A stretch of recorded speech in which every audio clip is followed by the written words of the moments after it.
And here we go. Today we have really one of the most fantastic anglers out there. I'm going to read this off, and I apologize that I don't know it firsthand, but I don't want to get anything wrong. He is the 2023 Angler of the Year and Rookie of the Year on the BPT. He took home Stage 7 championships on Saginaw Bay. He has career earnings of over $1 million. He has 4 career wins, 27 top 10s. He's been to the Red Crest. His sponsors include Fish USA, Suzuki Marine, Bass Fish and Electronics, Yamamoto Baits, Bill Lewis, Miller Tech, Batteries, Epic Baits, Eagle Claw, Scott, Hawaii. Maybe I have that wrong. Is that right or wrong? No, that's right. Trick Step, Strider Gear, Optic Nerve, Durasafe, and Seagar. He is an amazing angler. I couldn't be happier to introduce to everyone Mr. Matt Becker. How are you, sir? I'm good. I'm a little worn out. I'm not gonna lie. So today was a busy day for me. Like we've been having a little construction going on at the house here. I'm building a pond. I'm building no, hold on. I don't even, yeah. We might not have to talk about anything. Yeah. Are you building a bass pond? Bass fishing mecca pond. Yes. Seriously? Yes. This is like, yeah, this has been a dream of mine. Like, honestly, more so than even fishing for a living, I feel like, or earlier on in my childhood, I was dreaming about having a pond before even fishing for a living. So, like, this is like really checking off a dream that I've always had. But as of this evening, I believe it's complete. They finished digging completely out the pond, and I was kind of cleaning up some trees to put back in the pond for structure today. So it was a busy day. You know, I'm not used to getting out on the chainsaw and the tractor and working all day, but that's what I was doing here today. But yeah, I am pumped to officially have my own pond on the property here. It's incredible. So, okay, I got a lot of questions. How big is it to start off with? Let's see. I don't know exactly. I want to say it's about an acre, maybe a little over an acre. So it's a pretty big size pond. Pretty good for a pond. Like, did you dig it deep or is it shallow? It's pretty deep. So actually, I got it right here. I drew up a little map that I gave the excavator to know. So I don't know if you can see that, but this is the little map. So the blue section is about 10 feet. Okay. It's about 10 feet deep. And then this orange section is probably about 6 feet. And then it kind of shallows up over here. There's kind of a shelf that's like 3 to 4 feet. And then it kind of eases its way up. But that's basically the map right there. So I see the comments coming in. We're actually going to film a full tour of the pond tomorrow morning. Nice. Like the underwater tour, like walking all around, showing it all completed before it fills up, and then kind of walking through the whole process. I was trying to start a series on the YouTube channel about it, and we've did some like previews and showed like the land, what it looks like before we started digging. But now that we've got it built, I want to do another walkthrough and show it all, and then once it fills up, kind of walk through the process of how to stock it, or like that's all a new process to me. So literally it's a hole in the ground. And so did you like fill it with that stuff did you put a liner in, or did you put that one dirt around the whole thing? Yeah, so you're supposed to line it with clay, but the soil here is good. So we don't have to do any of that. So that really cuts down on the expense of building the pond. Because a lot of the expense, if the average person was building the pond, a lot of the expense comes from having to haul in the soil to make sure that it's lined properly. But it was a good mix of clay, and I don't even know what all types of soil are here, but it will hold water. So we actually dug some test holes over a year ago. This is just awesome. kind of out in the field, just dug like a 6-foot hole in the field to make sure it would hold water. And those filled up with rainwater and held all year long. Like all summer, they were full of water. So we know that the soil's good. It doesn't leak. It holds water. And you don't want to know something even crazier. And I feel like this is a good omen and that the area is fertile. Yes, this is in 10 Mile, Tennessee. Okay. But we literally had a hole. It was about a 5-foot deep hole dug in the middle of a field that filled up with rainwater and sat all summer. Well, we start digging the pond now and kind of wash that hole out. Well, I'm down there talking to the excavator on Monday night, and there's a baby bluegill flopping on the ground. Oh, nice. Yeah. Like it somehow a bird brought it, or I have no idea how it happened, but there was a bluegill in this hole in the ground somehow. So years ago, I'm down here in Florida. Before where I live now, I lived in Lake Mary, and we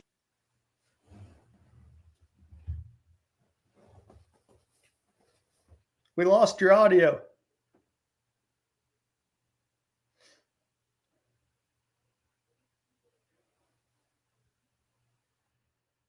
You hear me now? There you are. You're back. I'm trying all these stupid things. I'm getting rid of that. Okay. So before Sonia, I lived in Lake Mary, and at the time we had the 3 hurricanes come through, and I had all these like little, I don't want to say holes, but maybe indentions in the back of the backyard, and we had so much rain over those 3 hurricanes that they filled up with water, and there were like little ponds, and I went out there like a week later to cut the lawn, and there was a 4-pound bass in one of them. What? And the only thing we could think of is that maybe a hawk or an eagle grabbed it, and then as it flew over the house, it dropped it, and it landed in one of these things, and then we couldn't find it. And it was the craziest thing. But getting off what I said. On that subject, did you see that fish catch from the Harris chain on the final day of the bird grabbing my fish? No, did it really? I missed that. You didn't see that? Oh my gosh, you missed it. So I was fishing in Lake Apopka and throwing a chatterbait. I get hung up in the grass. I pop it out of the grass. A fish bites it, set the hook, miss him, reel down, wind it another couple times, and a fish ate it. I set the hook, and as soon as I set the hook on that fish, he must have flashed, and an osprey was just hovering over it. He comes straight down and grabbed that fish and started flying off with my fish in his claws, and I had to like pull it out of his claws, and it comes splashing back down in the water, and then I brought him in the boat. But that was all on live. That was a wild catch for sure. That's awesome. Okay, I have a lot of questions, but I'm not. You've got me tunnel focused because I have a pond right over here. Yeah, it's an old, and I've stocked and managed this pond for the last 6 years. Okay, I'm the only person that can go to it, unless somebody comes with me, like boosters. Some people that have been here have stopped over and done it. So my question is, so you're going to let it fill up with water here, and then are you going to do like have you ever been to that area in Bienville Plantation here in Florida? Have you ever fished there? I've never been there, but I'm familiar with it. So they do.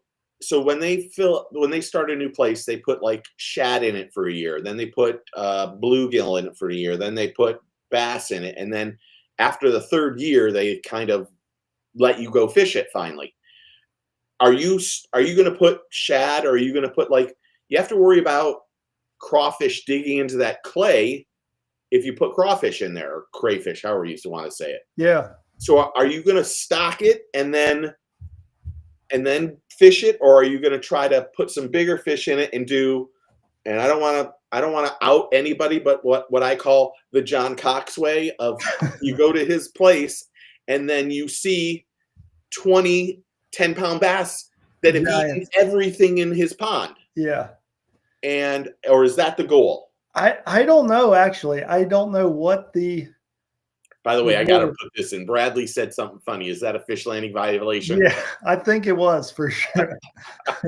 If the bird dropped it in the boat, it for sure would have been a fish landing violation. But I don't know. I feel like I should have got some bonus points for saving his life. And that you should have. But Man, I don't know. I haven't really thought about what to do with the pond yet. Like, I don't know if I want it to be just a trophy fishery where you just catch 5 to 8, 10 pounders, or a numbers where you catch a lot of small fish, or somewhere in between. But I've kind of been talking with the fisheries biologist at Major League Fishing, that Steve Barden. He's a really cool guy, and he is kind of leaning me in the right direction and guiding me on what to do. Definitely, he suggested the same thing that you just did as far as the bait fish. The first thing you do once the pond fills up would be to stock, bluegill, and I think fathead minnows, golden shiners, and then I think I want to put threadfin shad in there as well. But I don't know. And then on the bass side of things, I don't really know what I'm gonna do yet. I want to see how it goes.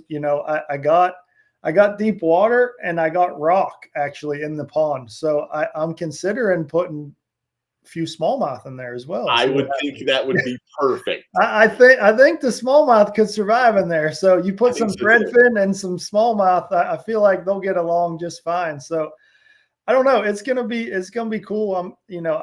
I kind of got to plan that out and think like what I want to do with it. Long term, if I want it to be a trophy pond, or I think I just want it to be I want to get numbers of bites of like 3 to 5 pounders. I think that's like the most fun fishing you could have is just catching, that nice quality fish and not the giants. So I don't know. It's going to be interesting to see how that plays out. And I'm going to talk with him some more on the timing of things. And, I don't know how long that will rush along. I don't think I could just fill it up, throw some bait fish in, and then stock it full of bass and be catching them by the end of the year. I think it's going to take 18 months to 2 years before I'm actually catching fish out of it. But I'm seeing some of the questions come in. I don't know about aquatic plants. I would love some like milfoil in there, but I don't know how all that works without taking over or anything like that. So that'll be something I learn about more. And then the water source. So basically it's all runoff. There's basically a runoff creek or ditch that, it only has water in it when it rains, that is basically flowing into the pond. That's my main source of water. And then I got a spillway at the back that when it reaches full capacity, the water will just spill over and continue down the ditch that it has been going. Okay. So completely, you have thrown me completely off on this. I like it. That's a good thing, isn't it? Dude, I'm not even joking. You should have told me this before when we were talking off this thing. I wanted to just really my brain is going crazy. I'm not even joking. Now I'm gonna have to go. We're gonna have to have a trip. That's what it's gonna come down to. I'll come up there and film or do something. Yeah, come on. Okay. Now I'm going to get back into my normal flow. How did you get introduced into the outdoors? Did mom and dad take you fishing? How did you get introduced? Yeah, I mean, my dad had me fishing before I could even remember. I mean, like literally it's probably in diapers, less than a year old, out on the boat with him fishing. So I don't ever remember not fishing. Like I always grew up bass fishing. We didn't necessarily fish the tournaments until I got a little bit older. We kind of got into a family oriented type club and kind of worked my way up in the tournament side of things. But as far as like the love of fishing, like I don't ever remember not fishing and like being one of the main things that we do. Like my dad's ate up with it. He loves fishing still to this day. He's probably going ice fishing tomorrow back. So I grew up in Pennsylvania around Pittsburgh. So honestly, he's probably rigging up his ice fishing rods right now and going out tomorrow. So was Ike Nelly your favorite angler as you were growing up, since he was in that area? Yeah, he definitely, once I started following the tournaments, I definitely liked the Ike Nelly and Kevin. Those were really my two favorites, as a kid growing up. And, I got to see the Classic come to Pittsburgh in 2005. I was about, I don't know, 13 years old, 12 or 13 years old. And, that was really my first experience with the high level major tournaments, and, got to see everybody. And that was really a big eye opener, and kind of lit the fire for me as a child to fish tournaments. I really, really enjoyed the fishing side of things, and, felt like I was good at it. So that kind of lit the fire on the competitive side of things. And it's just kind of snowballed from there to what feels like just a blink of an eye to here we are. Yeah. How hard was it going through the invitationals to qualify for the VPT? And at the same time, this is another, I've never asked this question. Why did you go to the VPTs instead of trying out for the elites? So, I mean, to answer that question first, the money, the payout. I look at, I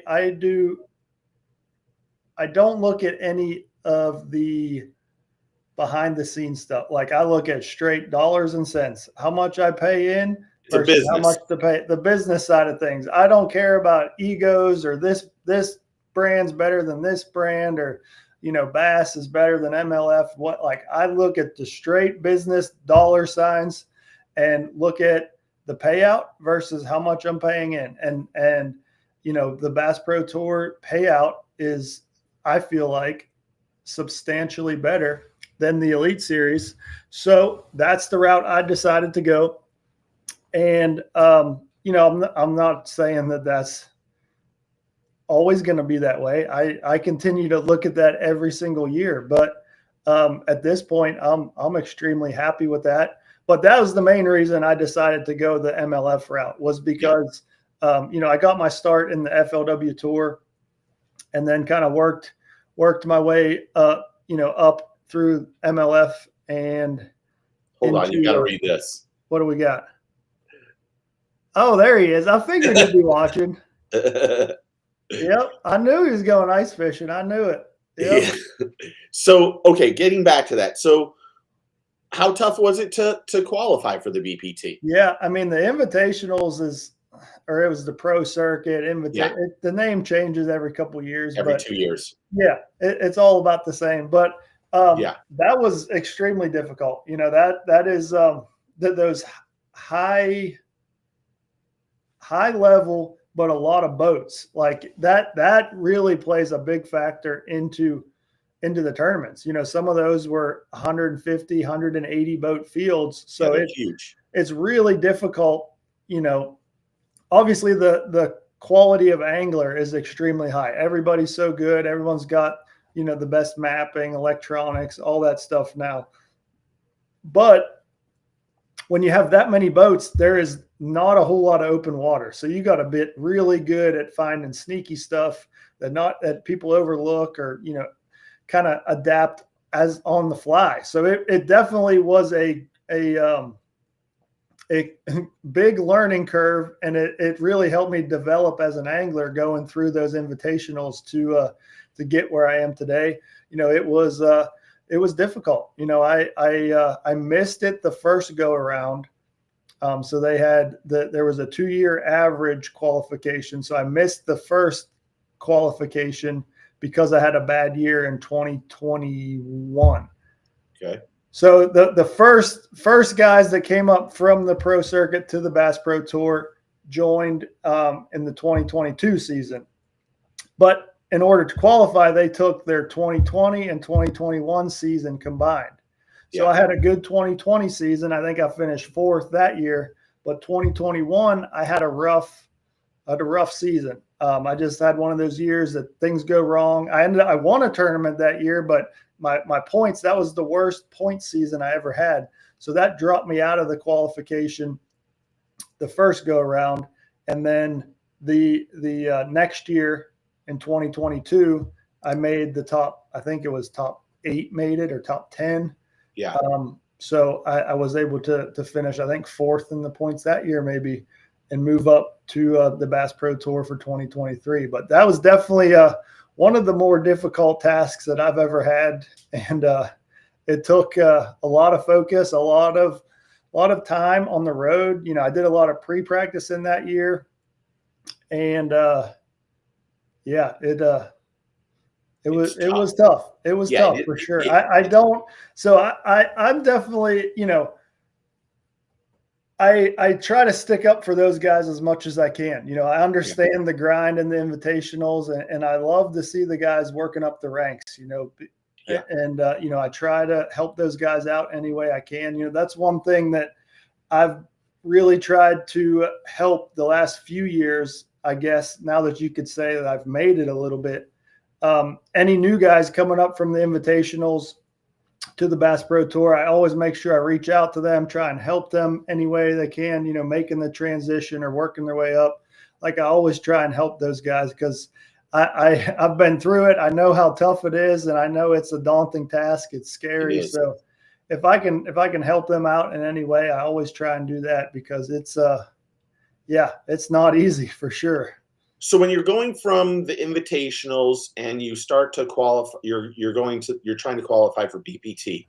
At what point in time did you have to say, because in doing all the research I found on you, I talked to a couple anglers that just said you can fish everything. You're one of the most versatile anglers there is out there. So at what point did you start, when you were going through the thing, that you said, I need to start looking at using forward-facing sonar? And how did it change the way that you started fishing? Did it help you or did it hurt you as you were trying to qualify? And then, like, now, well, answer that one first because I have another question about that. Yeah, I mean, I've always kind of felt like I've been on the leading edge of technology all the way back to, side imaging, down imaging, mapping. I've always felt like I've been fairly good with the electronics. So, when the live scope came out and I believe I put it on my boat in March or maybe February or March of 2020. It was midway through the pro circuit season that year in 2020. I put it on my boat. So it was right before we went to Lake Martin that year. I forget what time of year that was, but it was right before actually COVID came and shut down the world. So that was honestly a great time to just get it because the world shut down and I was fishing every day for like a couple months there. So I really got to spend some time and learn it right off the bat. But that's about the time of year, or, the first time I put it on the boat, started using it. And, honestly, it took me a while to really unlock all of the potential of it. I knew right off the bat that it was an awesome tool to help you line up on, structure, help your fish brush easier, see in front of you a little bit. But I didn't quite understand all the nuances and how powerful it really was till probably, 2022 season, maybe 2023 before it 2022 for sure, before it really became a staple of what I do. I mean, you look at like I said, 2020 season, I had a great year. I finished high in the points and I wasn't quite using it as much as I would say now. And then 2021, I had the technology and I had my worst season ever. It was kind of just figuring out how it works into my system and that kind of stuff. And, it's ever changing as always, it's one of those things where the fish are always changing. You got to just spend a lot of time on the water. And that's one thing I feel like I do well is, spend a lot of time on the water, fish a bunch and continue to learn what the fish are doing, how they're changing, and, continue to learn more things about the technology and then about fishing in general. So I feel like being, my age group. So like I'm 32. I feel like I'm the prime age that I learned how to fish without it really good. And then I was young enough that I could understand the technology and get really good with that. So I feel like I'm a good blend of both of that. Whereas if you get a little bit younger than me, I feel like they're just strictly technology or lean more towards just technology. And then if you get older than me, they're more towards just fishing and, harder to embrace the technology. So I feel like, right now, especially if you're in that, probably 30 to 40 range, that seems to be the sweet spot currently right now in the sport, but just because you've had both, you've had experience doing both. Do you like, so this is going to be two-part. Do you like forward-facing sonar? And then how much has it changed the way you fish this year now that you have one period with it and two periods without it? So yes, I love it. Yeah. I want to use every tool I can to catch Yes. fish. That's what it's all about to me. You know, It is a tool. it's a tool for sure. And part of it being a tool is knowing when to turn it off and totally ignore it. So that's a skill. That is 100% a skill, is knowing when to just turn it off and forget that you have live scope on your boat and just fish, flip grass, fish docks, whatever it may be. And then the skill is knowing when to use it or when it's the deal and when you have to use it. So yes, I love it. I mean, honestly, I would prefer that we could use it all the time, you know, Okay. but I really don't mind the format. You know, we've got 2 events under our belt now this season where we're using it for 1/3 of the day and then fishing for 2/3 of the day. And honestly, I really like that as far as the format goes, just because it really mixes things up. It makes the angler have to figure out multiple patterns. You can't just be one dimensional. You can't just go throw a minnow all day now. You gotta find minnow fish, and then you gotta find grass fish or dock fish or lay down fish or whatever it may be. So like you gotta find more stuff. And I think over the course of a season or multiple seasons, you'll continue to see the best fishermen rise to the top rather than, guys who got hot with one technique, ride it out for a season or a few events. So you'll definitely, it's definitely made it more difficult. So there's a lot more work that to be done this year. Like I said, you got to figure out multiple patterns. You got to figure out timing on when to use live scope, when not to use it.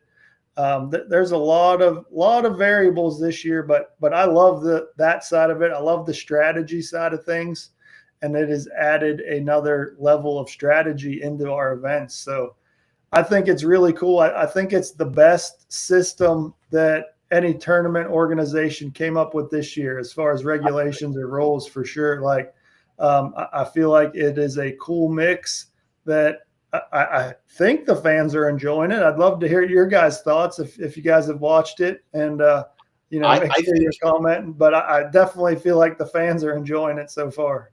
Yeah, I think that I think BPT has killed it this year. I think that I think the first thing that's happened is seeing when you guys are going to strategize on when you're going to use it is a storyline.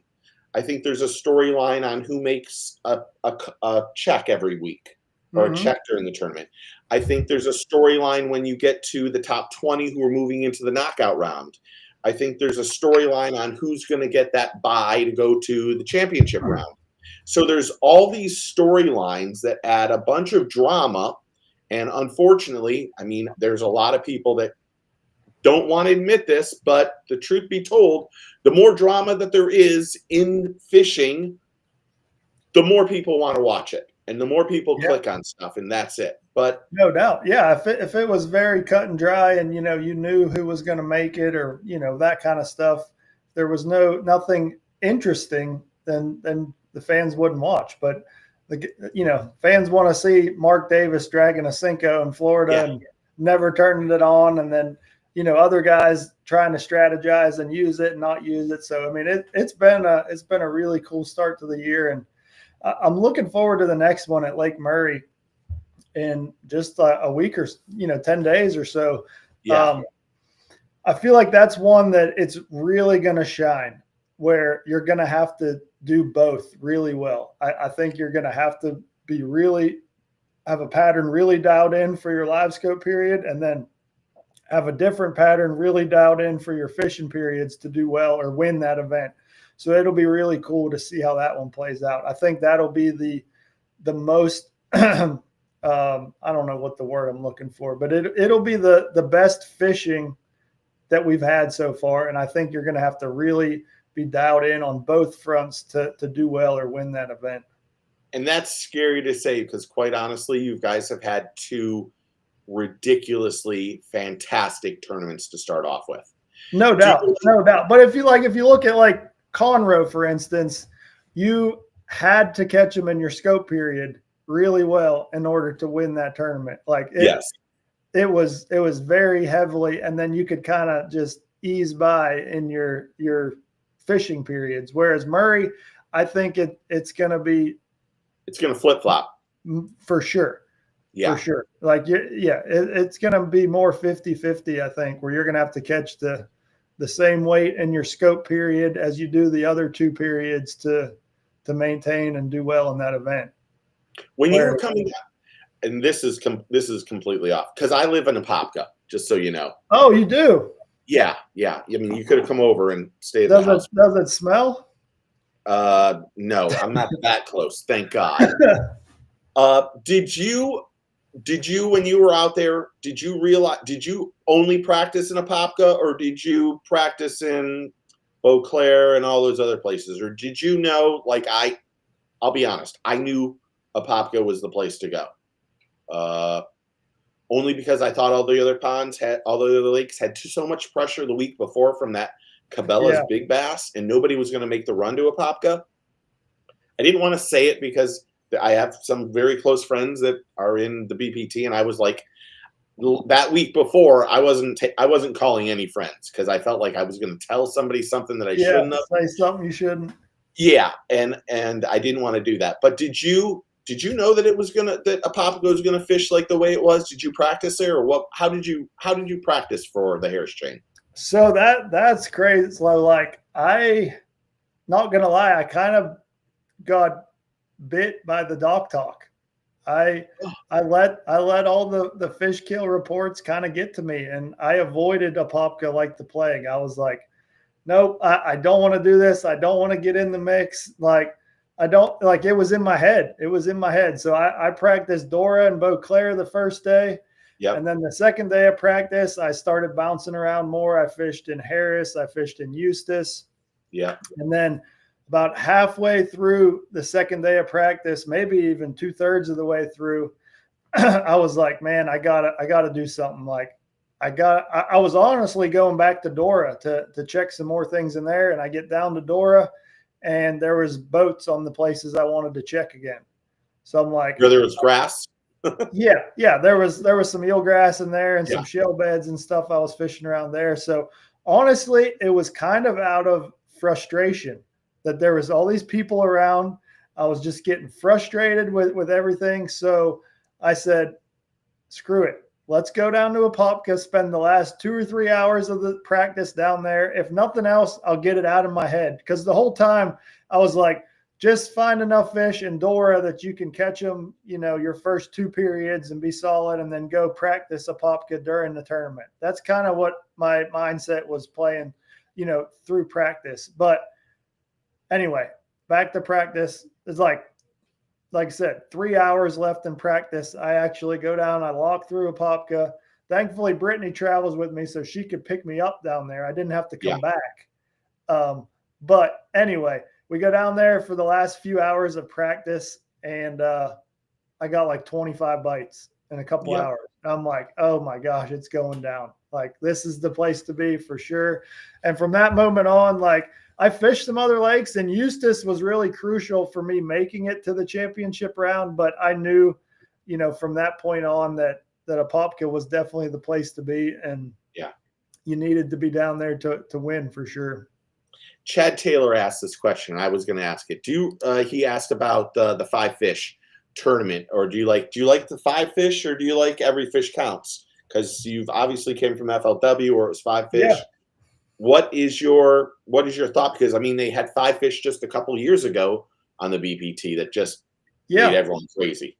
I know. So that was my first year on the Bass Pro Tour, was the 5 fish, and I won Angler of the Year. So like, I can't argue with the results. Like, obviously I liked it that year for sure. But honestly, I like both. I think there's strategy involved with both, but I would say day in and day out, I prefer the every fish counts format.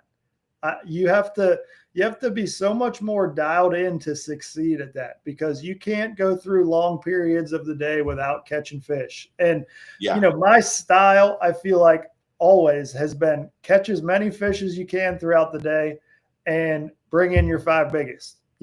Call as many times as you can, and you're going to slowly end up with a good bag. So that's always been how I fished a 5-fish tournament. So now that every one of them counts, I feel like it helps. And I don't feel like I had to change much going into an every fish counts format. In a 5-fish format, you could literally sit at the dock for 7 hours of the day and go fish for an hour and be leading the tournament.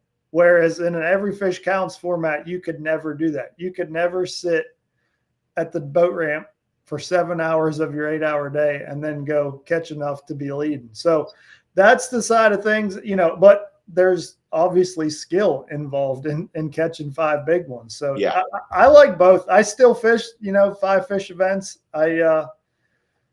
Honestly, I was watching the live coverage from the Invitational this morning, and I was kicking myself for not signing up and fishing it. But I get FOMO every time I turn the live on and start watching. I'm like, man, I should have been there. But you were just here a week ago. I know. I was there, but the main reason I had to get home was to be here so they could dig the pond. I wanted to be here while they were building the pond. So let them have the Kissimmee chain. Exactly. You did the right thing. No doubt. The right thing. No doubt. But I still fish some Toyota Series events, and I'll fish maybe a couple of the invitationals this year. So I enjoy fishing both formats.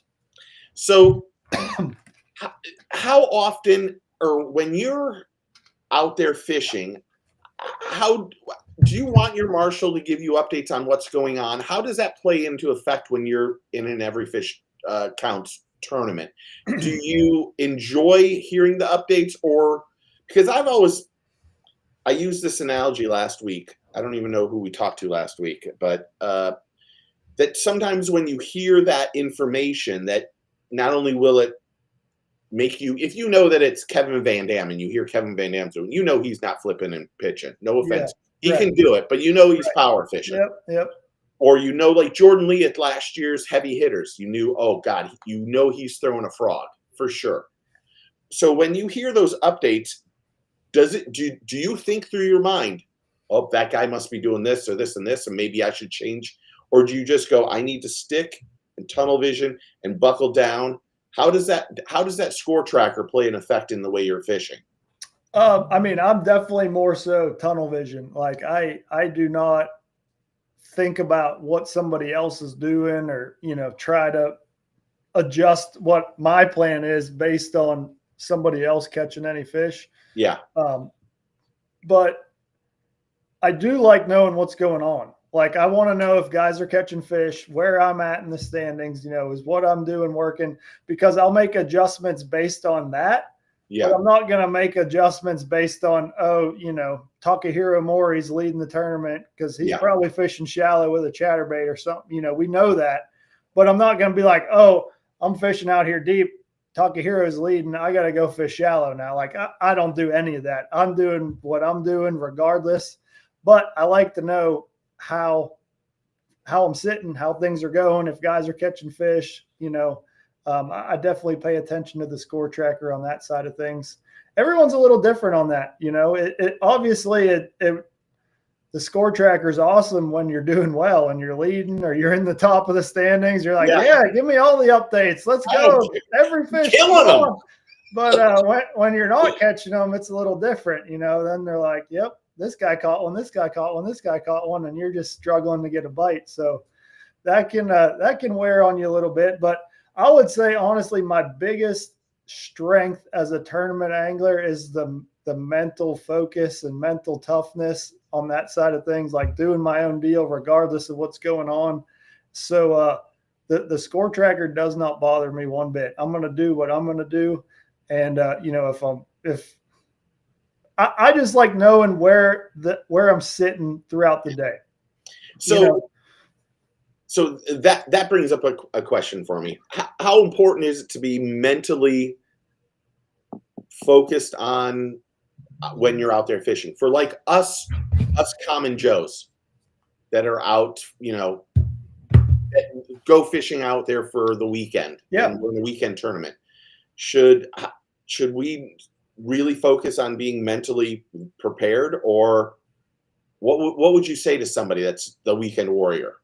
So to be a high level tournament angler, or not even a high, like just to be a good tournament angler, even if you just fish tournaments on the weekend, honestly, probably even just to be a good fisherman, but I mean, definitely on the tournament side of things. So that's what I'll speak on. To be a high level tournament angler, it's more mental than physical, no doubt.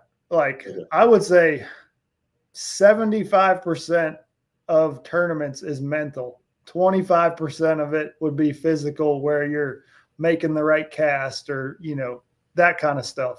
Yeah. But it is way more mental than it is mechanics, for sure. For sure. Do you? I would go out on a limb and say I am not the best caster. I'm not the best flipper. I'm not the best skipper. There's way better people at casting or flipping or whatnot than me on tour, or, not even on tour. Probably weekend anglers are better at those things than I am. But where I will beat them in a tournament is making decisions based on weather or on the water decisions. Like that's where I feel like my strength is. One of the guys that's just commented is the best commenter of all time, and he asked, some of the comments, you should read some of this guy. He's brilliant. Do you ever go back and I know I don't want to say the person's name. I know other anglers that will go back and watch footage from the Elites or the BPT and see where anglers are fishing and how they're fishing before the tournaments, because you're allowed to. Yeah. Do you do that kind of research? Do you go and look at Google Earth? Do you go pre-fish to see how it is? I do all of that. Yeah, for sure. I definitely watch, the other tournament footage just to, I'm generally when I do that kind of research, I do a lot of YouTube videos. I watch old tournament stuff. I'm not looking for specific spots. Like I never want to be like, oh, say the Elite Series live show showed the guys right here. Like I'm not looking for that spot at all. Like not at all what I'm looking for. But I watch that kind of stuff and YouTube videos. I'm just looking for little nuggets of information. Like, oh, look, he caught that fish on a boat dock. Maybe that's a pattern I can run. Or, there's hydrilla here. There's millfoot. Like, I'm just looking for little nuggets that help me learn more about the fishery. And then, I kind of take all that information, put it in the back of my head. I'll do some research on, obviously Google Maps, like you said, and all the topo maps, like Navionics app. I feel like I spend more time on Navionics app than anything. I'll just be sitting on the couch watching TV, and it's just like a habit to pull up Navionics and start looking at the next lake we're going to. So I spend a lot of time on there looking at that kind of stuff, or, just always just looking at some sort. But I never watched the past tournaments for spots. I'm looking for little nuggets of information, maybe a pattern, or, they're catching them on a certain style of bait or something. I may take note of that, but I'm never looking or watching that sort of stuff for locations. I want to find that myself because I want it to be current. I want to find stuff where they're at that week that we're there. So kind of a good segue. Last year you had Jacob Wheeler out of nowhere block you on that bank. You were on that bank beforehand. Yeah. I want to be brutally honest. He might have fished there earlier. He was not there. What was going through your head when he out of nowhere, and I don't want to say the word that I talked about earlier because that'll just get me in trouble from the wife. But he was blocking you. What was going through your head when that whole event happened? I mean, that was a moment for sure. So, I mean, it looked a lot worse on camera than it honestly was. So, I mean, Jacob and I talked about it. Let me be clear. He is the ultimate competitor. Like, winning is the only thing that's on his mind during the tournament. So, in his mind, that was his best spot. And he was going there because he didn't want me to find it and make the knockout round and or catch the fish that he was going to catch later in the event. Meanwhile, I had already found this spot, so it wasn't like I was going to find it. I had already fished there.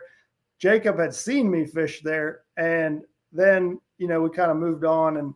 And anyway, back to that. it is what it is. You know, there's no rules against that. It's legal.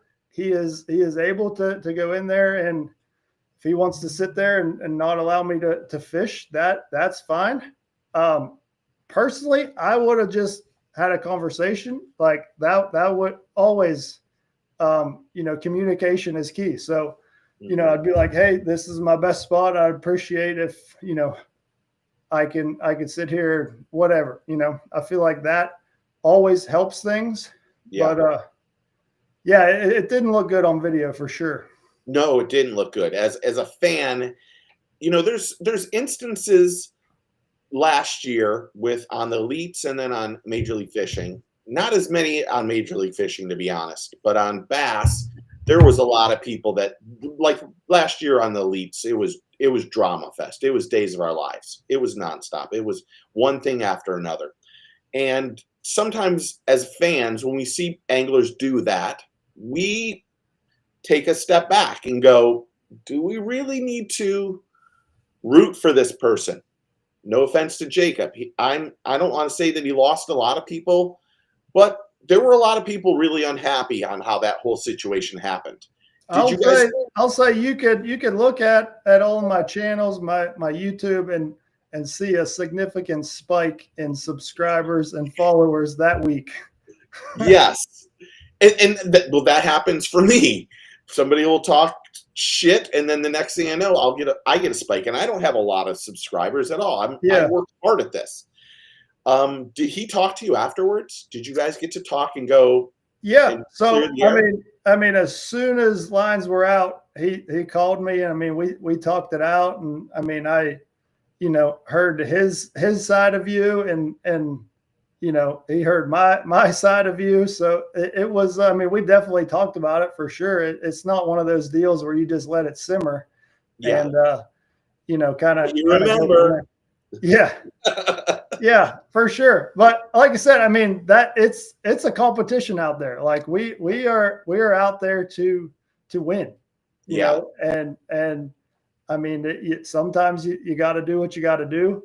It like I said, it's a competition, and there's a lot of stuff that goes down with no cameras around that people will never see or know about. But it's competition. So this is another perfect segue. This week on what day was it? Might have been Thursday or Friday. I don't even know what day it was. We had the Poche, and then we had Adrian. Yeah, they were battling it back and forth on social media all week, it seemed like. And that's something that I don't agree with necessarily. So like I said, why couldn't they just talk right there? That's how it needs to be handled. Like, there's going to be disagreements on the water. Like I said, we're in competition. We're trying to beat everybody around us. Yeah. And we are trying to beat the next guy. And so there's going to be conflict. There's going to be, that stuff is going to happen. But the way to handle it is, talk it out, man to man, no cameras, no social media bickering back and forth. Like, it needs to be handled, talk, phone call, whatever it needs to be. Like, you need to talk and work it out immediately. So I did not like the social media bickering back and forth, just because it really creates a big stink and makes a big deal that was really probably nothing. Yeah. Next year, BPT is going down to 50 anglers. This is just me personally. I love that they're shrinking the field. But how much does that shrinking, and I'm assuming you're probably in the top 10 or 12 or 15. I think I'm number 2 on the list. Yeah, I think I think it's you and Wheeler. Yeah. I think. Yeah. The last list I saw, but yeah, I think so. How much does that play into how you perform or how you go out and look at next year, and how many of your friends that are out there, like no friends, I do a thing every time you guys do a tournament and say who's in and who's out. It's a fairly good series of videos for me, but it takes me a long time. Are the guys talking about it that are outside of that 50 or 45 that you talk to, or And what are they saying? Are they scrambling? Because I imagine some of them are kind of worried.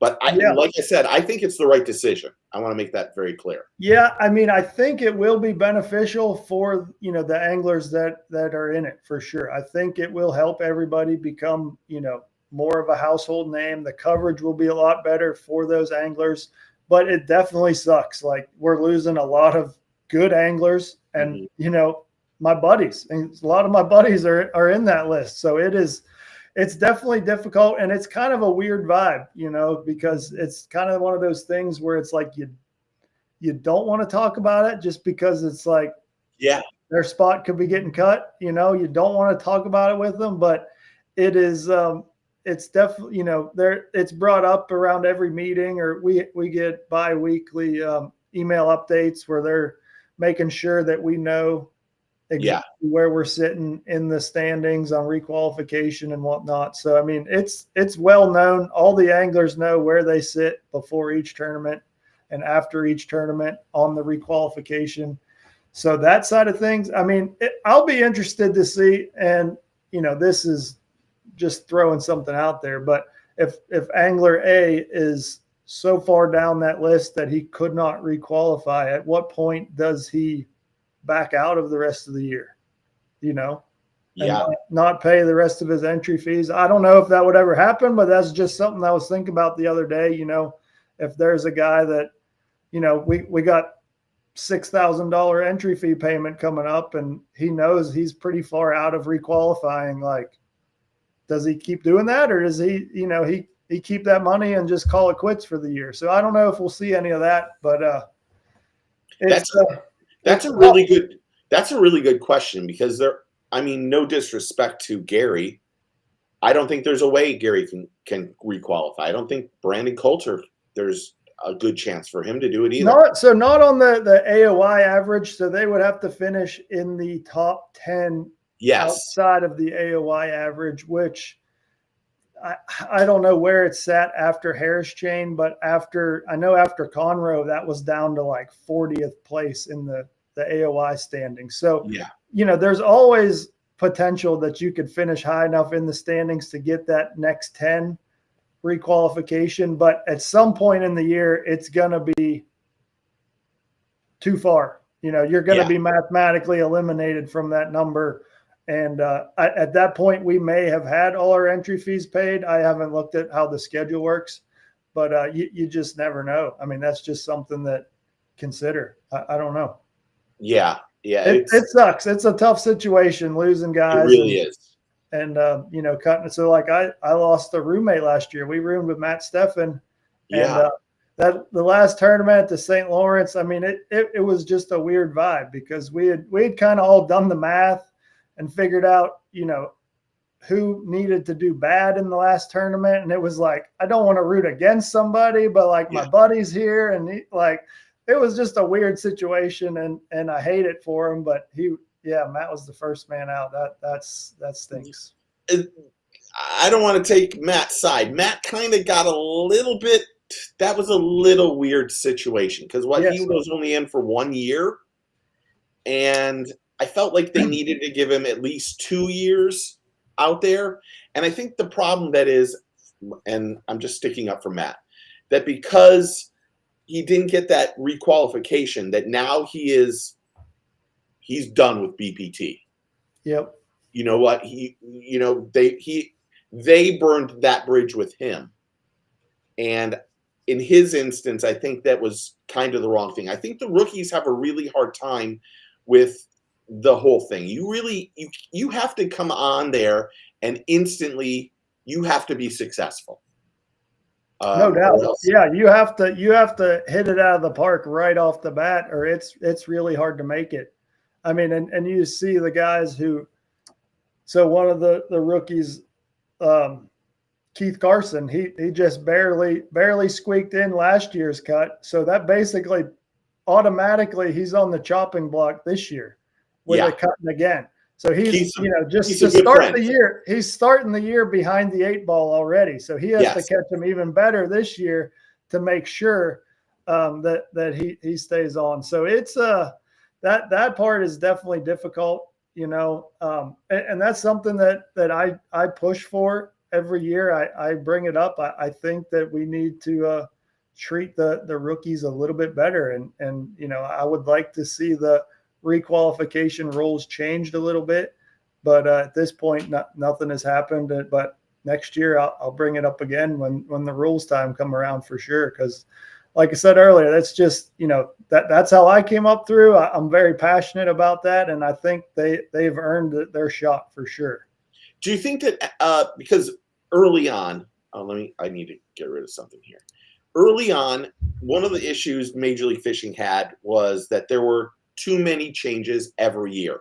It's what a lot of the fans constantly said. They were like, this is ridiculous. We can't figure out what's going on. The last couple of years have been drastically different. Do you think that the BPT and Major League Fishing is open to listening to the anglers and their suggestions when they're making new rules or changing rules? Oh, definitely. Yeah. So, I mean, we have an angler board, and, we can bring any potential changes to them, and it goes to the angler rules committee. I mean, they definitely are very open to listening to us and making any adjustments they have to do. I mean, you can say all you want about MLF. They will change things up. They are not afraid to change the rules or adjust things to make it better. And I feel like we're at the point now where things have kind of calmed down. Hasn't been many drastic changes here lately. Things are good.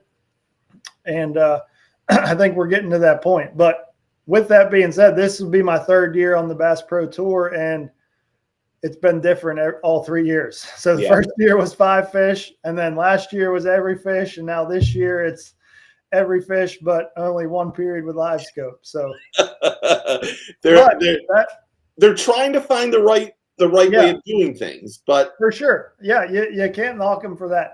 It's I have no issues with that. They're trying to do the right thing and find the right system. And man, it's hard. I wouldn't want to be a tournament organization at this day and age. I would not. Nope. Have you thought about have you ever thought about going to the MPFL or looking at the MPFL and fishing with them, or you just want to focus on the BPTs? And if you can fish some invitationals when they're not digging the pond in the backyard, you're good for it. Yeah, I mean, at this point, I'm all focused on Major League Fishing. That's what I'm passionate about right now. Like I said, the money is what I'm looking for right now. So I am fishing where the payout versus entry fee is the best. I'm looking for the best return on my investment. You got to look at it as a business. I pay a $5,000, $6,000 entry fee, whatever it may be. That's kind of got blown out of proportion this year. I'm going to go on a tangent here real quick, but our entry fees are $45,000 for the season this year, but that gives us 7 stages and then 2 team series, which they claim those are no entry fee events, but that part of that $45,000 goes into that. So basically we're fishing 9 events. So that would be $5,000 a tournament, not factoring in heavy hitters or red crest or anything like that. But I've seen some comments on that, like, oh, it's $7,000 a tournament now. Like, it's really not, but the entry fees did go up for sure. Anyway, I'm paying a bunch of entry fees. So I look at the payout. I look at obviously first place, but there's only one winner every tournament. So you got to look at the payout more around that 30th place range or 20th to 30th place range, because that's a good event. You should get a good check for that. And if you look at the payout on other circuits, if you cash that zone every time, you're going to lose money by the end of the year. So that's more so what I look at rather than, the first place or the top 10. But the Bass Pro Tour top 20 payout right now is incredible. It's $15,000 for making the knockout round.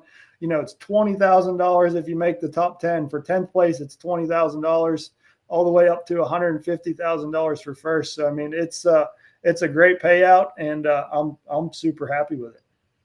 The what is it called? the team trail, The team series? Yeah. team series, without question, best fishing thing I have watched in. So I started doing a radio show in 2008 or 2009 and covering bass at that point in time. Not as much. It was more saltwater fishing to start off with, but then we realized, 85% of the tackle that's sold in the country is bass fishing. Yeah. So there's really no reason to talk saltwater fishing or fly fishing. So you learn, but bass fishing kills it. The team series was the greatest idea of all time. First off, it got us to remember the Summit Cups, which everyone liked, that you didn't have any practice. You kind of knew where you were going, but you didn't know where you were going. It got two of you guys in there together, that the camaraderie, the whole 9 yards. When they started talking about doing the team series, were you like, I'm all in? Or were you like, who am I going to fish with?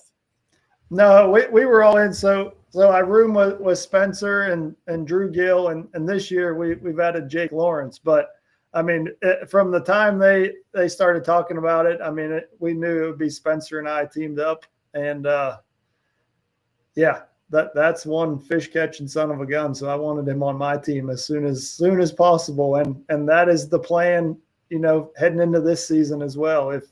If we get the opportunity to qualify, which we still got some fishing to do, but I feel good about making the team series events in the fall. You kind of have to qualify, but yeah, Spencer and I will be back together, no question. I feel like we fish good together. There's kind of that chemistry, like you were saying, and I'm excited about the team series in the fall or summer already, and it's awesome fishing. And I watched like very intently the ones that I didn't fish. I watched pretty much every minute of the events just because it's awesome. It's awesome tournament content. So you have those 4 guys that you guys room with. Yeah. When you guys pull in I guess you guys get a Verbo or an Airbnb or whatever. Yep. How much strategy and talking fishing do you guys do to not to help each other, but to just go over what you might be doing differently during practice? How much of that comes back in the evenings when you guys are sitting around at dinner or outside doing gear or what, that kind of stuff? Is there a lot of talk, or is there just a little bit of talk?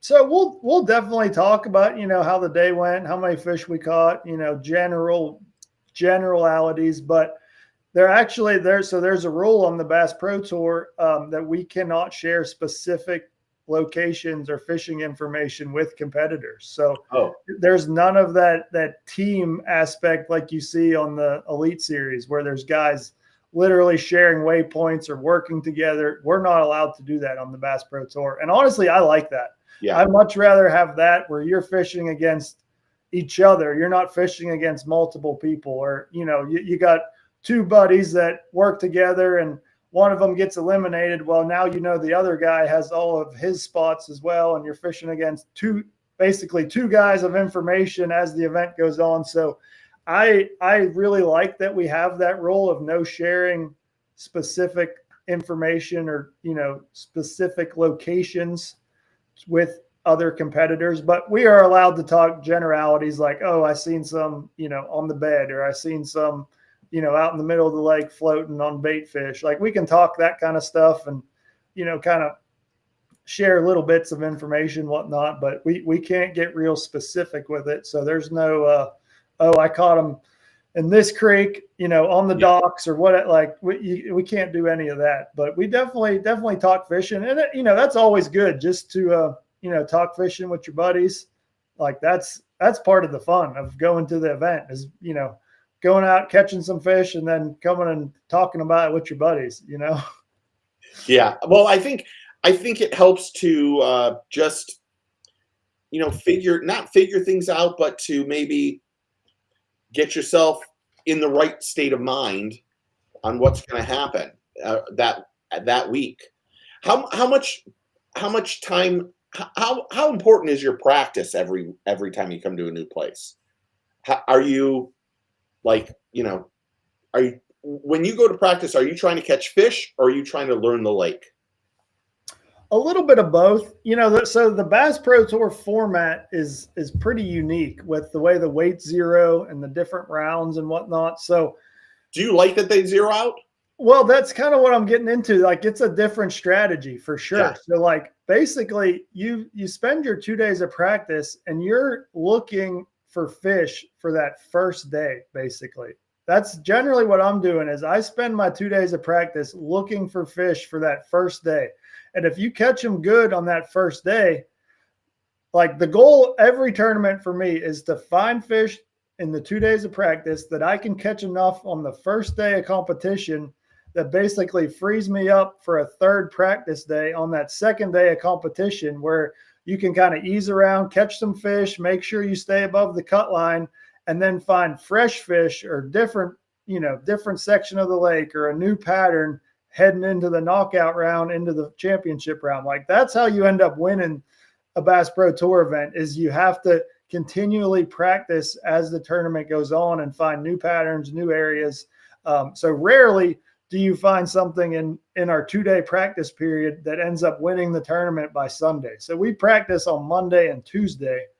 So by the time championship round is on Sunday, like, chances are something has changed in that 6 day span. So ideally you want to kind of continue to practice as the event goes on, which with the format that really allows you to do that, because you could catch enough weight on day one to solidify you in that top 20 cut or get you very, very close where you only have to catch a few fish on day two, and then allows you to kind of expand and practice as that goes on. But it's all a strategy. So there's times where I would love the weight to be cumulative, where I could just smash them on the first couple of days and that count towards winning the tournament. But then there's other events just last week at the Harris Chain, I finished third place. And if it was a cumulative event, I would not have finished third place. Yeah. Like, it would have been a totally different event. I got onto something on just that championship round. I stumbled onto a shad spawn there at the beginning of the day, and it led me to a good event. So there's pros and cons to both of it. I think for the live stream and the TV side of things, the zero of the weight is so much more exciting because it's a 1 day shootout. Everyone has to tune in and watch that championship round to see who's going to win that day. Like, it is, all bets are off. It's whoever catches them the best that day. So it's kind of exciting on that front. So I see both sides. I enjoy the format because of what I just said, that there's a strategy behind figuring out the fish as the tournament goes on. Do you think it's, and I'm going to just be brutally honest, and this is just me, I'm not sure it's really, I see the benefits of trying to go for it for 2 days and getting that bye to the championship. However, like last weekend, I said it, no offense to Jacob, he was not winning. Having that 1 day off probably changed everything for him. Is your goal to get that automatic bid? Because then it's automatic 20 grand. Yeah. And you still have a chance to win 150 grand. Or do you go, I would rather be consistent, fish that third day so I don't, you're off the water, you're probably, brain is going 150 miles per hour, but at least you're on the water and you're seeing how the fish are changing. What's your theory on that? Yeah, I think it's always best to be on the water as much as you can, but I would never purposely not win to do that. Like, if the opportunity is there to win the qualifying round and automatically go in the top 10, I'm doing that every single time. Yeah. Not a chance I'm not doing that. But like, there's definitely something to be said about staying fresh and, finding new fish and catching them in the knockout round, and then, learning more about the lake. I mean, basically you're giving up a whole day of fishing or practice or exploring the lake to automatically be in the top 10. But I don't know. I'm on the side where if I could automatically make the top 10, I'm doing that every time. Yeah, I mean it is 20 grand. I mean, Yes, really, it's a minimum of 20 grand. It's a top 10, and it's a 1 in 10 chance at winning. You know, you may have to adjust, and it may, you may take you a little longer to find where the fish have moved or whatever on that championship day. But I would do that every time. there was someone that I've never seen in not of, and he asked, or he or she asked, does Matt think the large majority of younger pros would be there if the forward-facing sonar was banned? I don't like saying cheater box because Yeah, that's what Randy says, and I I love know. Randy. But Yeah, this is my opinion. It's a tool that everyone has the opportunity to use. Like it, dislike it, whatever your thoughts are. But everyone has the opportunity to use it. And the anglers who utilize it properly are some of the most successful anglers out there. That's no just doubt. me. No doubt. I do. So I definitely think they would still be successful. You're seeing a lot of people staying on the water. A lot of kids are on the water way more than they used to be. You know, Yes, they are.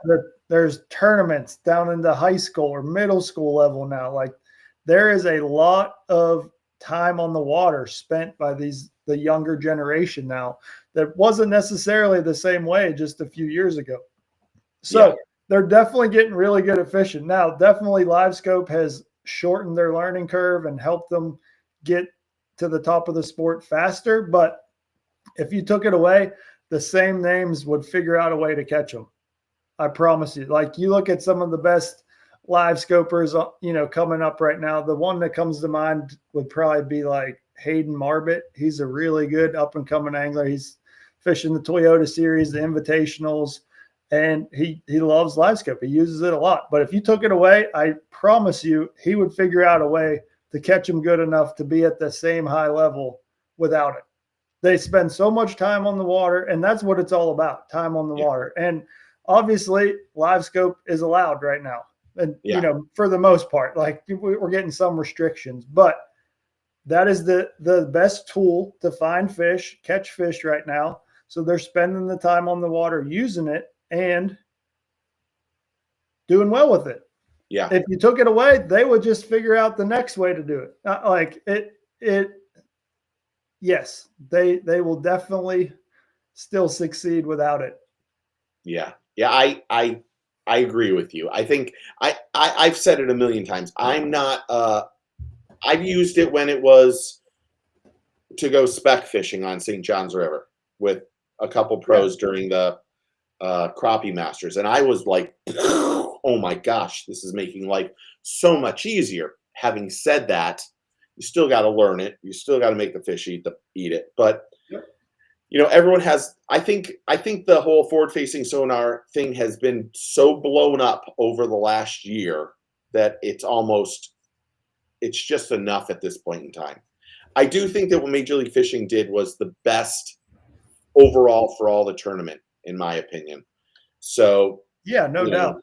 And so this is the first invitational of the year so tomorrow's day 2, they're not allowed to use it at all. It's a no scope day tomorrow. And then day 3, it's back permitted. So it'll be interesting to see how that plays out and see how the weights go, Well, I'm going to tell you right now, the weights tomorrow are going to be absolute crap. Yeah. Because I'm not joking when I say the weather's changed everything. Yeah. It's freezing here. I have the heat on. You're not supposed to have the heat on in Florida. I'm not joking, dude. My wife was like, she walked in the house and she was like, it's 62 degrees in this house. Jeez. And I'm like, okay, let's just, as we call it, take the nip out of the house.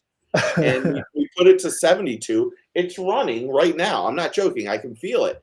It got really cold. It got really cold this afternoon. So anybody that's out on Kissimmee or Toho, tomorrow's gonna and I know all the people are gonna go, oh, it's forward-facing sonar because they didn't have forward-facing sonar. That is, anybody who says that doesn't know anything about fishing. It's just how it is. Yeah, how it is. they hit the weather just as much as the no Yeah. scope tomorrow. So it'll be interesting to see how that all plays out. But all year too, there's some interesting events on that schedule with, like a Smith Lake or a Lake Hartwell where, it's generally pretty scope heavy. So it'll be interesting to see how they adjust and have to do that. It'll be cool. It's a cool twist. I definitely dig it. I do too. Just a couple more questions and I'll let you go. And I really do appreciate the time, man. It's been unbelievable.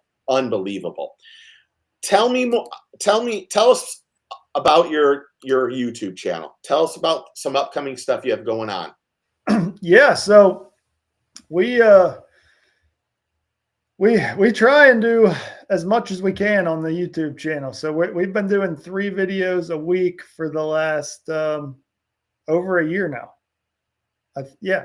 Amazing. All of 2024 and so far this year, we've done 3 videos a week, and we plan to continue to do that all year long. So we do some cool stuff like around the tournaments.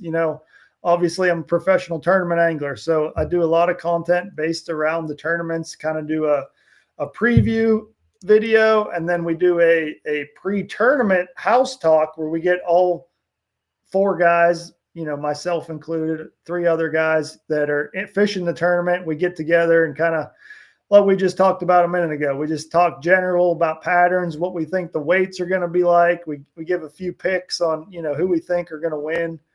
Just kind of a fun video we do for each tournament there. And then, basically I do a recap video of each tournament that I call the juice, which is like a full recap where I just watched the juice. I give up all the juice, like the line, the reel, rods, baits, like the patterns. I try and give it all up on that. I'm not going to give you any spots. I'm going to give you some general locations, but I'll give you the baits that I caught them on for sure. I ain't afraid to hide any of that stuff. And then, we just do some other fish catching stuff. But generally, the goal of my YouTube channel is I want to help anglers catch more bass. Like that's the goal of my channel, to help you guys catch more fish. So a lot of tip videos and, just hanging out in the garage, how to rig baits, try this, try that, all that kind of stuff. So, we do a bunch of that. And now, we got a new pond to talk about and do some videos on as well. So that's going to add a whole nother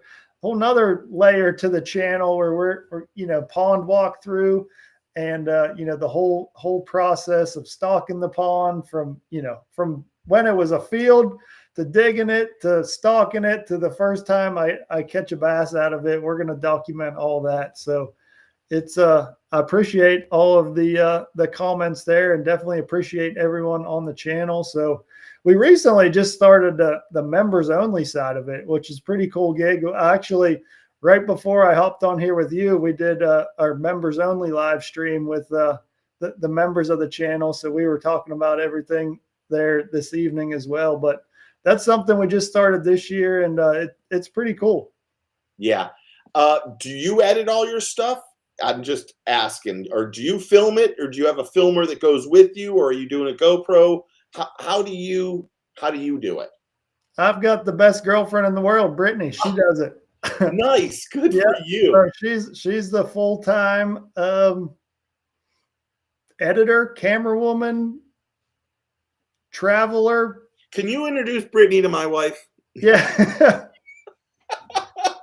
You need an editor, don't you? No. I do graphics for a living. So to be honest, the editing part is the easiest part of the YouTube channel for me. It's coming up with the ideas. I'm one of these people that like, I need to know everything about the algorithm of YouTube. Yeah.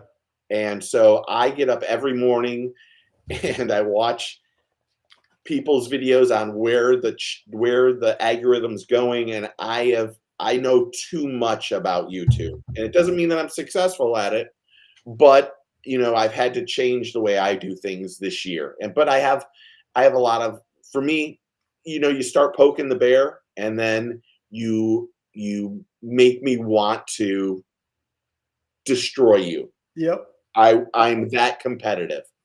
So, it's one of those things. I think the channel is amazing. I think that you do a great job.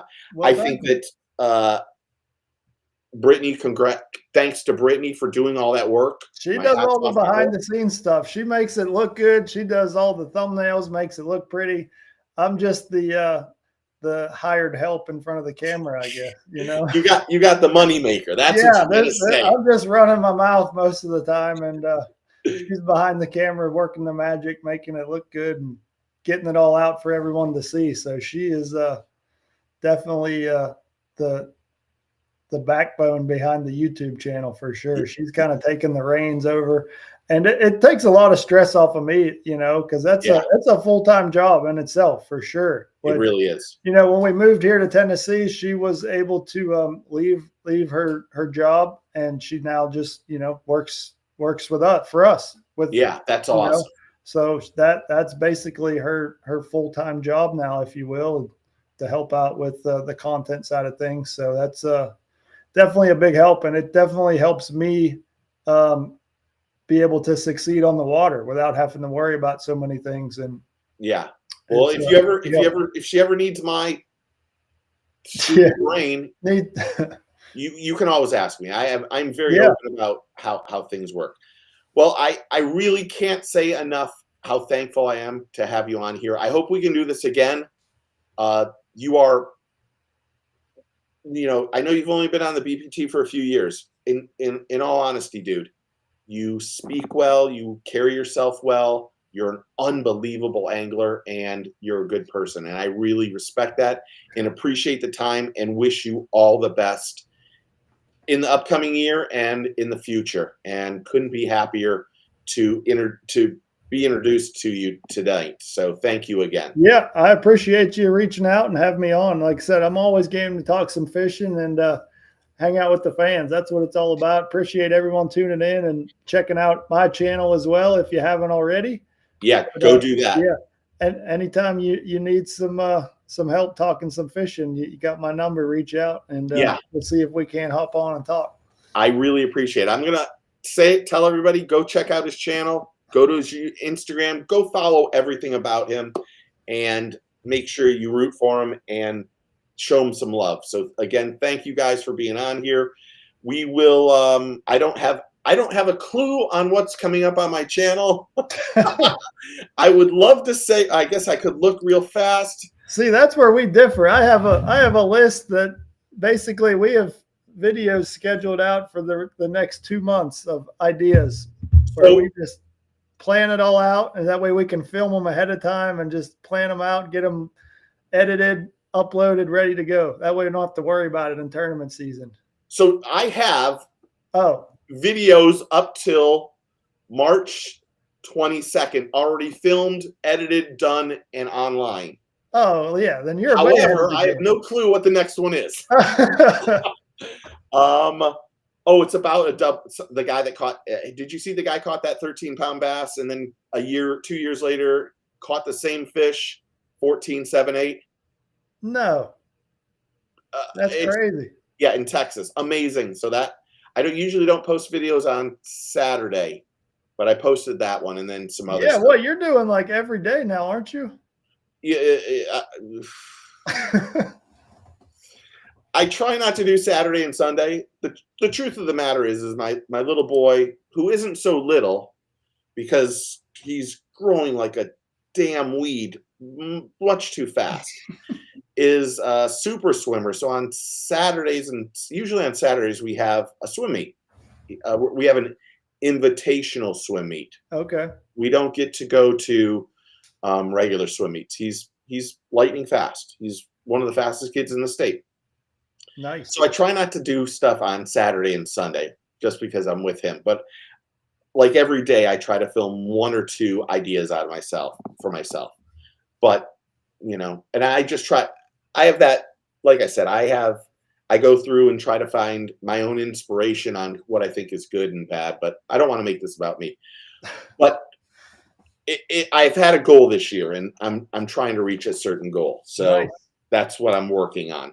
So anyway, we're trying to get 20,000 subscribers. That's our goal on the channel. So you want to know what? It's working there. If I can tell you one thing, it's about consistency. Yeah. It's about the time you post. Interesting. And I would say the other thing, if you really want to get to 20,000 subscribers as fast as possible, start doing short videos that are under 15 seconds. Yeah, the shorts. Yeah, that is unbelievably important. Interesting. So, yeah. Well, now we just gave all the juice up live, so I got that info out of you. The thing is you can say that stuff, and there's 95 or 96% of the people that are content creators that will just go, Steve's lying. Yeah, don't do it. Yeah, it doesn't make sense. Dang. That's all right. They can do it. Anyway, everyone go check out Matt's channel. Check him out on Instagram. Check out all that stuff. Sounds good. I really appreciate it. I'm going to end the stream and just say goodbye to you one-on-one. But everyone, thank you for watching. I really do appreciate it. I think next weekend, I'm not sure if I'm doing a live. I'm just going to be up front. I have someone I've kind of, before I go, I'm going to ask you a question. I want your honest opinion. All right. And I'm going to tell you some backstory. I had a beef with James Watson. I'm not sure. Should I invite James on the channel? I don't know if I can reel him in, if that's the best way. I don't want him to go after BPT because, quite honestly, Boyd is a friend of mine. But I'd like to talk to him, but I'm worried that it might go down the wrong road. If you don't want to answer it, it's perfectly fine. It would probably get off the rails. Yeah, that's what I'm worried about. So I was going to invite him on next week. I think I might skip a week and just spend the time with the Bubba. Maybe that's the best way to do it. That sounds like a good plan. Yeah. Okay, I'm going to end this stream. I'm going to say goodbye to you afterwards. Everyone go to his channel. Go to Instagram. Make sure you give him the love. And Matt, thank you for the